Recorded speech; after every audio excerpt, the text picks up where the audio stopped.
Ginang, ito po ang naulilang anak ng aking bise-general. Nagkataon lang nakamukha ko siya. Anong coincidence naman, aking asawa. Ang kambal na ito ay naulilang anak din ng matalik kong kaibigan. Kamukhang kamukha ko rin sila. Lintik na yan. Mas matindi ka pa sa akin. Nakakatawa talaga. Sa panahon ngayon, sino ba ang walang anak? Kung paramihan lang ng anak ang labanan, talo ka na. Ikalawang araw matapos ang kasal. Ang asawa kong siksiyan ay tumanggap ng utos ng mahal na hari na mamuno sa digmaan. Ang pag-alis na iyon ay tumagal ng 5 taon.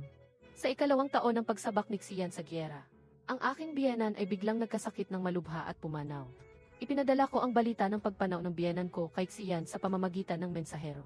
Pagkaraan pa ng 3 buwan bago dumating ang tugon ni Xian. Sa kanyang sulat, punong-puno siya ng pagsisisi at pait.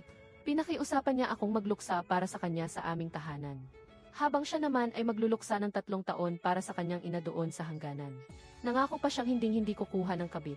Matapos pumanaw ng aking biyenan, ang mahal na tagapagtanggol na nagpalaki sa akin, ay nagpadala ng mga tauhan upang sunduin ako at patirahin sa palasyo. Mahilig sa katuwaan ang mahal na tagapagtanggol. Kaya naman sa loob ng palasyo ng sining, araw-araw ay puno ng sigla.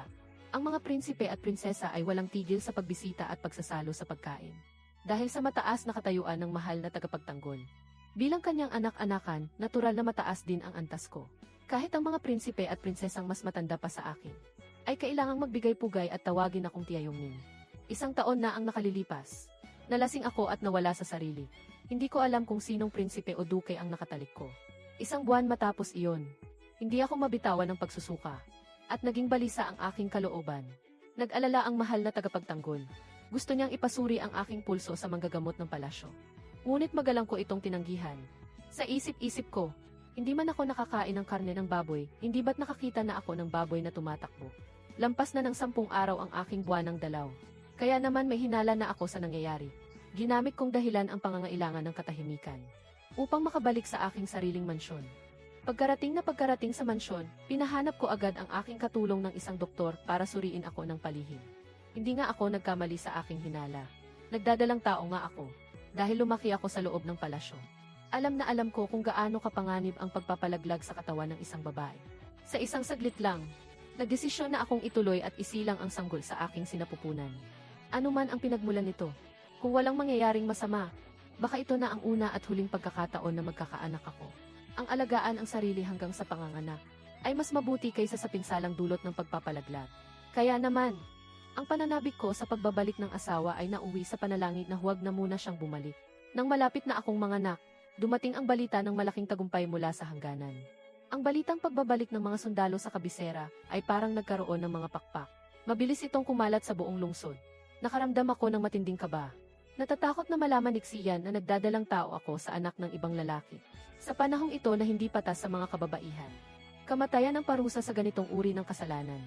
Dahil dito, araw-araw akong nag-aalay ng insenso sa harap ng badha. Taimtim na nananalangin. Umaasa na bumalik lang si Xian kapag naisilang ko na ang bata. O mas mabuti pa, wag na siyang bumalik kailanman. Marahil dahil sa tapat kong panalangin, ay naantig ang mahal na Budha. Gaya ng inaasahan, bumalik lang si Xian sa kabisera matapos ang aking paglilihi. Noong panahon ng aking pagpapalakas, naghanda na ako ng maraming dahilan kung paano ipaliliwanag ang pagkakaroon ng 2 sanggol. Tulad ng isang matalik na kaibigan sa Jiangnan ang namatay habang nanganganak at ipinagkatiwala sila sa akin. O kaya naman, nakapulot ako ng mga inabandunang sanggol sa labas. Napakaraming palusot, hindi na mabilang. Sino ang mag-aakalang bago ko pa magamit ang mga iyon? Si Xian mismo ang dumating na may kargang 2 taong gulang na bata. At nauna pa siyang gumawa ng sariling palusot. Napakagarbo ng pagbabalik ni Xian sa mansyon noong araw na iyon. Ngunit ang pinakanakakuha ng atensyon ay ang batang karga-karga niya.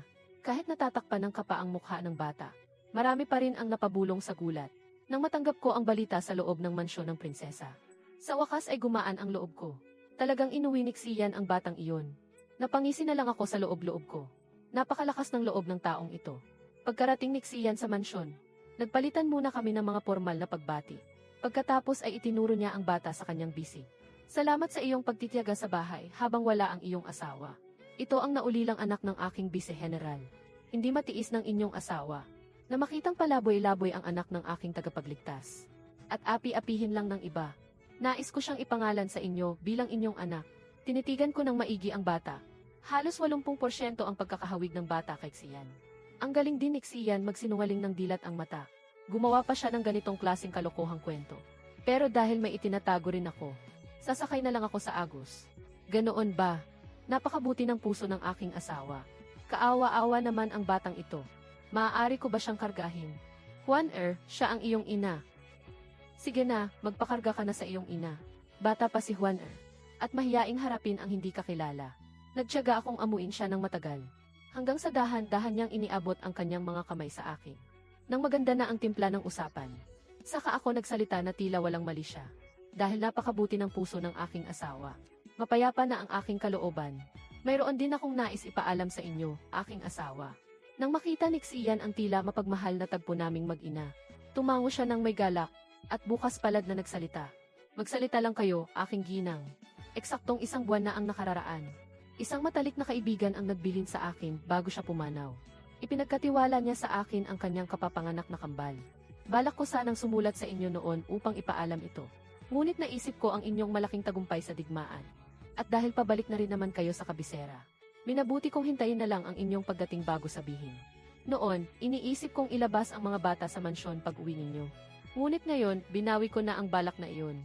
Kung maging ang ampon na anak ng Vice-General ay kaya ninyong kupkupin, bakit hindi maaari ang mga bagong silang nakambal ng aking kaibigan? Sa sobrang lawak ng inyong pangunawa, siguradong hindi ninyo palalayasin ang mga kambal na ito, hindi ba? Wala namang kasalanan ang mga pasli. Saka ang mga kambal na ito ay hindi naman agaw sa pwesto ng panganay na anak ng Vice-General. Nailabas ko na ang lahat ng matatamis at mabulaklak na salita. Ang mukha ni Xian na kanina lang ay parang maaliwalas na simoy ng hangin. Ay biglang nagdilim at namutla. Napatulala siya ng matagal. Bago pilit na naglabas ng isang pangusap. Tama ang sinabi ninyo, ginang. Pag-aalaga lang naman ng anak ng iba. Agad akong kumilos ng mabilis. Agad kong tinakpan ang kanyang bibig. Upang hindi niya matapos ang kanyang sasabihin. Asawa ko, wag mo namang sabihin iyan sa harap ni Juan Nakalimutan mo na ba, Fukun? Si Juan ay anak din ng iyong pangalawang general. Ito ang maganda kapag matalino ang kausap. Hindi mo na kailangang sabihin ang lahat. Naiintindihan na niya agad. 3 taong gulang pa lang si Juan Noong panahong iyon, si Xian ay nagluluksa pa. Sa mundong ito kung saan ang paggalang sa magulang ang pinakamataas na batas. Paano maglalakas loob si Xian na aminin na si Juan ay sarili niyang dugo't laman? Sigurado akong wala siyang ganoong katapangan. Kung mayroon man siyang lakas ng loob, hindi sana siya pumayag sa kasal na itinakda ng mahal na emperatriz. Gusto ni Xian na ang anak nila ng kanyang kabit ay palakihin ko sa ilalim ng aking pangangalaga. Kaya kailangan niyang lunukin ang kanyang pride at tanggapin. Ang 2 batang kamukhang kamukha ko. Biglang tinabig ni Xian ang aking kamay. At nagpakawala ng isang mapait na tawa. Matalino ang pag-iisip ng aking ginang.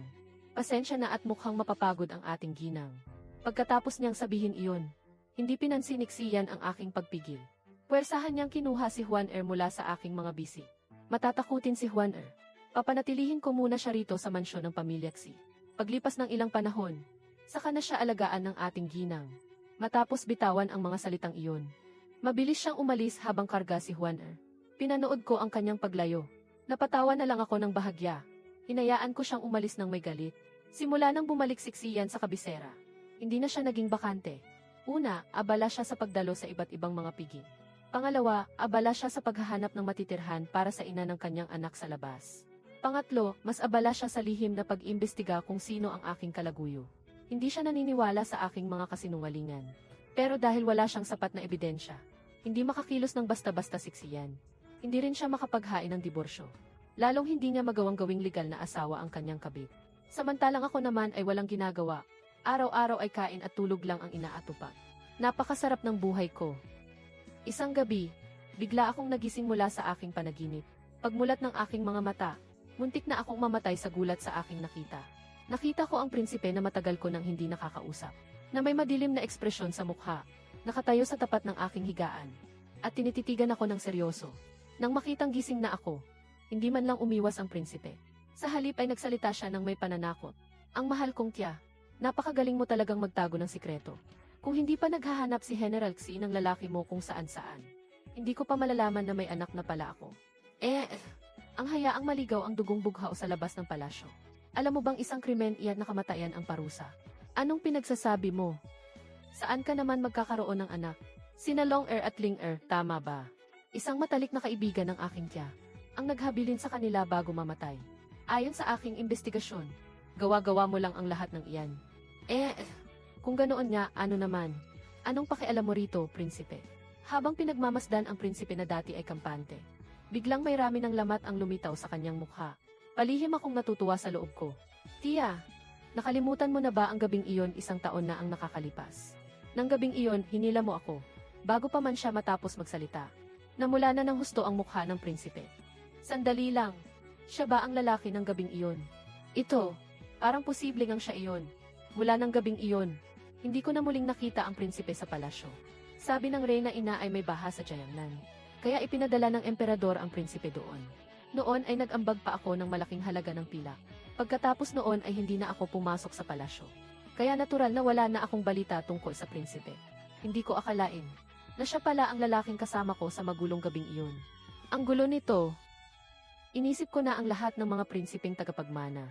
Pati ang ika-7 prinsipe na mahilig sa kapwa lalaki ay naisip ko na. Pero ang kasalukuyang prinsipe ay hindi pumasok sa isip ko. Anong gagawin ko ngayon? Lasing si Tia kaya nakatulog niya. Ang sarili niyang pamangkin. Kahit sa pangalan lang ang relasyon na ito, labag pa rin ito sa kagandahang asal. Maling-mali talaga ito. Kapag kumalat ito, saan ko na lang isusuot ang mukha ko? Siguradong sigurado ang prinsipe. Sa iyo ba talaga ang kambal? Naglabas ang prinsipe ng isang maruming panyo mula sa kanyang manggas. At iniabot ito sa harap ko. Tia, pamilyar ba sa iyo ito? Biglang namula ng husto ang mukha ko. Ang ganoong kadelikadong bagay. Dala-dala pala ng prinsipe sa katawan niya. Ito ba talaga ang aking napakalinis na pamangkin? Ako ay 22 taong gulang na. Ngunit hindi pa rin nag-aasawa. Hindi ba nagtataka si Tia kung bakit? Si ika-7 kuya ay hindi rin naman kasal. Yeswe, si ika-7 tito ay isang baliko. Kaya huwag na siyang alalahanin ni Tia. Kailan ko pa ba inalala ang matandang ika-7 na iyon? Naging baliko lang naman ang matandang iyon dahil sa mga payo ko. Dahil mahilig akong magbasa ng mga bawal na libro, madalas ko siyang sermonan. Sa sobrang kulit ko siguro ay nayamot siya. Kaya ayon, naging baliko na tuloy. Maingat na ibinalik ng prinsipe ang maruming panyo sa kanyang manggas. Pagkatapos ay kampanting naupo sa gilid ng aking kama. Huwag mag-alala, Tia. Sa loob ng 1 taon, papakasalan kita. Bata ka pa at hindi pa ganap ang isip, huwag kang magsalita ng tapos. Hindi mo ako mapapakasalan. Maghintay ka lang, Tia. Pagkatapos magbitiw ng matitinding salita, mabilis na kumilos ang prinsipe, at diretsyong tumalon palabas ng bintana. Mula nang umalis ang prinsipe ng araw na iyon, hindi na siya bumalik pa. Sa kabilang banda, si Xian ay madalas pumunta rito para pabalikin ako sa mansyon ng mga Xi. Nang dumating siya, naglalaro ako kasama ang 2 bata. Nagkunwari si Xian na wala siyang nakikita, at nagsimulang magsalita para sa sarili niya. 3 araw mula ngayon ay kaarawan ng punong kalihim. Kailangang magpadala ng nararapat na regalo. Ang inyong lingkod ay isang hamak na sundalo lamang. Hindi kabisado ang mga alituntunin sa kabisera. Natatakot akong baka makagawa ng pagkakamali. Umaasa ang punong kalihim na babalik ang ginang sa mansyon para magbigay ng gabay. Naku naman, pinapabalik niyo ako sa mansyon ng Xi para lang kilalanin ang kabit niyo bilang legal na asawa. At gusto niyo pa ang mga kayamanan ko. Mas makapal pa ang mukha niyo kaysa sa pader ng palasyo. Sige na nga, mukhang may libangan ako. Mas masayang panoorin ang eksena ng malapitan. Pwede naman akong bumalik, ngunit baka hindi alam ng general. Matagal nang hindi maganda ang loob ko sa apo ng punong kalihim. Ako at ang mansyon ng punong kalihim ay kailanman hindi nagkaroon ng ugnayan. Natigilan si Xian sa sinabi ko, ngunit agad siyang yumukod muli, at patuloy na nakiusap. Tinanggap na po ng inyong lingkod ang imbitasyon mula sa mansyon ng punong kalihim. Hindi pwedeng hindi kami pumunta. Nabalitaan ko pong may orihinal na gawa ni Wudaozi ang ginang. Maaari po bang ibigay niyo na ito sa akin? Tiate, ang takaw mo rin pala. Pagbuka pa lang ng bibig, Wudaozi na agad. Iyan ay regalo ng emperador. Hindi basta-basta ibinibigay sa iba. 8 salita lang. Sapat na para mapatahimik at mapaurong si Xian. Ang pamimigay ng regalo mula sa emperador ay parang pagtatapon ni Xian ng sarili niyang ulo. Baka may iba pang mga pinta sa bodega ng ginang. Sa mansyon ng Xi, ang inyong lingkod ay handang magbayad ng 100 ginto para doon. Naku naman, handa na siyang gumasta ngayon, pero ayaw kong mapunta ang mga gamit ko sa matandang hukluban na iyon. Bakit hindi na lang kayo tumingin sa Zenbaoje, General? Ang mga pinta roon, siguradong magugustuhan ng punong kalihim. Nang makitang ayaw ko talagang magbigay, hindi nakaimik si Xian ng matagal bago nagsalita. Kung gayon, magpahinga na po kayo ng maaga, ginang. Bukas ay susunduin kayo ng inyong lingkod para makauwi na sa mansyon. Nang gabing iyon, ang prinsipe na hindi ko nakita ng halos isang buwan ay muling dinalaw ako. Pamangkin, hating gabi na ay umaakyat ka pa sa bintana ng tiyan mo. Wala ka na ba talagang hiya? Napangiti ang prinsipe sa inis sa akin. Hindi ako makakapantay sa inyo, tiya. Alam niyo nang may anak na sa labas si General Xi. Pero bukal sa loob niyo pa ring babalik sa mansyon para mamahala. Tiya, hindi ko akalaing ganyan kayo kabait at mapagbigay. Hindi ko mapigilang mapahiya ng bahagya. Tama ang prinsipe. Dahil mula bata ay paborito at sunod sa luho ng mahal na reyna. Wala talaga sa bokabularyo ko ang salitang mapagbigay. Sa loob ng palasyo, ako ang kauna-unahang prinsesa na nangahas. Na magsalita ng walang galang sa loob ng silid-aklatan ng hari. Ako rin ang unang prinsesa na tumalo sa hambog na ikatlong prinsesa, na naging dahilan para mapahiya siya ng husto. At ako rin ang unang nangahas na bunutin ang puting buhok ng mahal na reyna. Sa madaling salita, ang reputasyon ko bilang matapang at suwel, kung ikukumpara sa sikat na ikatlong prinsesa, ay talagang mas matindi pa. Noong kabataan ko, ako'y mapusok. Hindi ko alam ang lupit ng mundo. Ngunit ngayon, hindi na lang ako ang iniisip ko. Isa na akong ina sa aking mga anak, at sa taong makakasama ko habang buhay. Ako ang kaisa-isa niyang asawa. Para sa akin, ang sinasabi niya ay parang utot lang. Isang tao na hindi man lang makapagdesisyon para sa sarili niyang buhay. Saan galing ang lakas ng loob na mangako ng habang buhay? Tiya, magtiwala kayo sa akin. Hindi ko kayo bibigin. Sige. Naniniwala ako sa iyo. Umalis ka na. Inaantok na ako. Kahit baka sa mukha ng prinsipe ang lungkot sa pag-alis. Ipinikit ko ang aking mga mata at hindi na siya pinansin. Tutal, hanggat hindi pa nagtatagumpay ang plano. Ituturing ko lang na basura ang lahat ng sinasabi niya. Hindi nga ako binigo ni Xian. Kakarating ko pa lang sa mansyon ng mga Xi. Hindi pa man nakakahigop ng tsaa. Dinala na agad ni Xian ang isang babae para humarap sa akin. Nakaayos ang buhok ng babae gaya ng isang may bahay. Nakatungo ang kanyang ulo. At sunod-sunuran sa bawat hakbang ni Xian. Mukhang isang mahinhin at simpleng babae mula sa probinsya. Huminto si Xian nang may 5 hakbang ang layo sa akin. At ipinakilala ang babaeng kasama niyang pumasok. Ginang, ito si Wang Yang, anak ng aking tiyuhin. Pagkatapos niyang magsalita, ipinakita ni Wang Wanyang ang kanyang mukha, na hindi maitago ang kagalakan. Nagkunwari akong nagulat at napabulalas ng ay. Lumingon ako sa aking aliping si Ziliao na nakatayo sa likuran ko. Ziliao, bakit parang pamilyar sa akin ang mukha ng pinsan mo? Parang nakita ko na siya kung saan. Sa tingin ko po, medyo kahawig niya si Young Master Huan na iniuwi ng Giancun noong nakaraang araw. May pagkakahawig nga po. Pero mas kamukha po ni Young Master Huan ang Giancun. 5 taon na ang nakalipas nang makita ko ang Beast Giancun. Hindi naman po magkamukha si Young Master Huan at ang Beast Giancun. Ano bang pinagsasabi mo? At Ziliao, sino ba sa buong kabisera ang hindi nakakaalam? Katatapos lang ng 3 taong pagluluksa ni Giancun Xi. At si Young Master Huan ay mukhang wala pang 2 taong gulang. Noong panahong iyon, nagluluksa pa ang Giancun. Kamatayan ang nararapat sa akin. Nakalimutan ko po iyon. Ang magkaroon ng anak sa panahon ng pagluluksa. Iyon ay isang napakalaking kasalanan.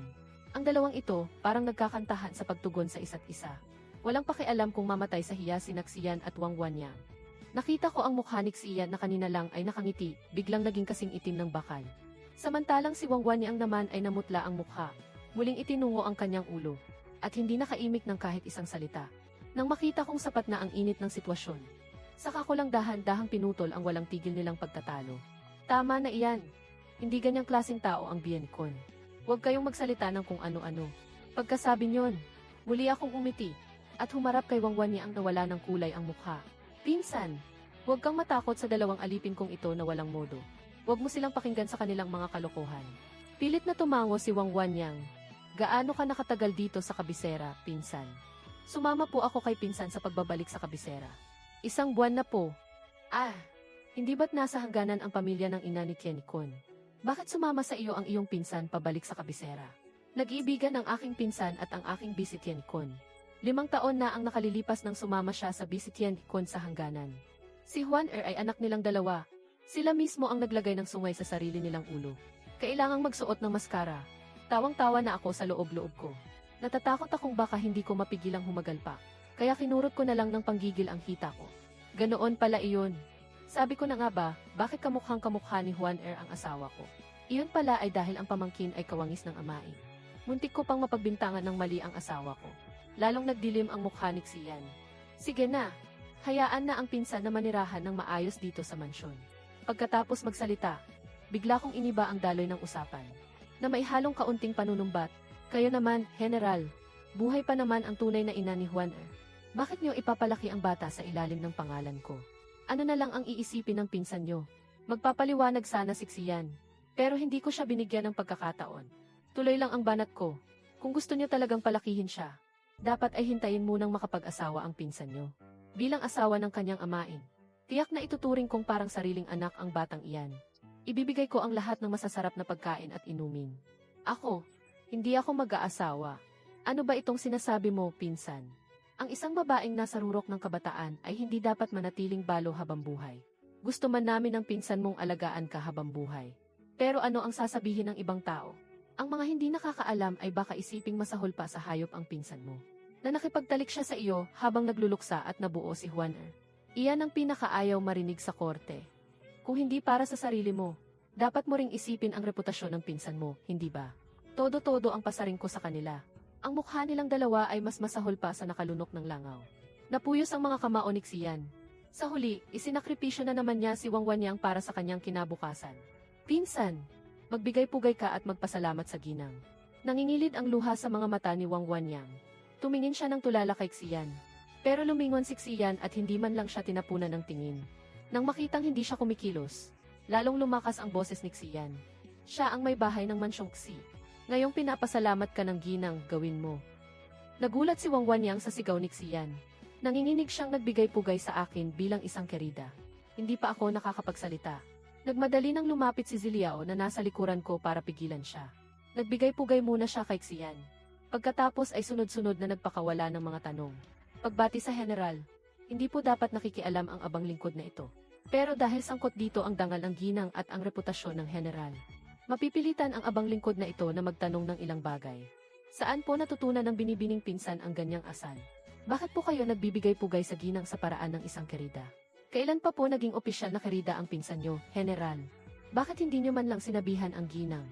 Mayroon na bang opisyal na dokumento mula sa gobyerno? Kung wala, bakit nagpupugay ang binibini bilang isang kerida? Maaaring mapatawad kung ang binibini ay galing sa probinsya at walang alam sa etiketa. At hindi niya alam ang tamang asal. Pero kayo, General, hindi niyo rin ba alam ang tamang etiketa? Ang mahabang serya ng mga tanong na iyon ay nag-iwan kay Xian na tulala at litong-lito. Hindi niya alam kung paano sasagot. Ngunit sa sandaling iyon, biglang binanggit ni Xian ang tungkol sa Reyna. Biglang binanggit ni Xian ang tungkol sa Reyna ina.